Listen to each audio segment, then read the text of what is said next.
The hardest part for me was the emotions, not really knowing how to deal with everything that was going on.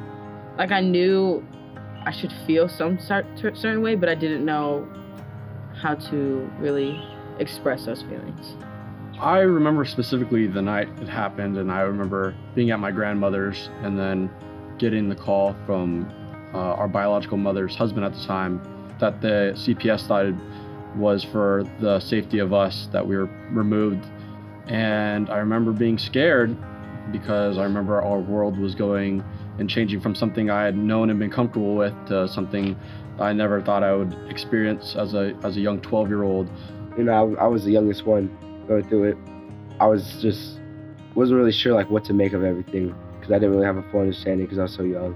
When we get a case initially, the child has already gone through at least 2 major traumatic events in their life. One being the abuse and neglect that they have suffered and endured, and secondly, just being removed from their home, their parents, the only family they've known. It may have been bad, but it was still their family. So that's extremely traumatic for a child. Every child deserves the best life possible.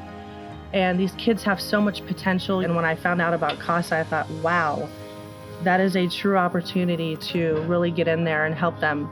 It truly fills the holes in the system.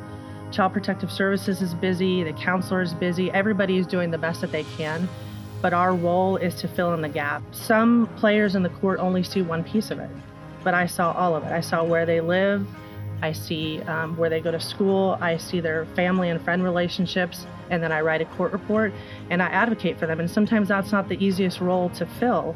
I think I remember just feeling an energy, like a very happy energy come in. It was definitely different from what we were all dealing with. For me, I felt like she was just gonna be more stable, and I was just looking forward to that. CASA's role is to speak to the judge and to make recommendations about what is in the best interest of the child. So I would explain CASA as being community members that care, that volunteer their time. They're the only person in the courtroom that's not paid to be there. They're truly there because they want to make sure the children in the community are protected. You know, it's their job to be their voice in court for those children and make sure that they get back to a stable and permanent placement.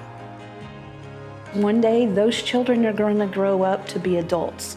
They're going to be the leaders of this community, and everyone knows that typically abuse and neglect is a cycle.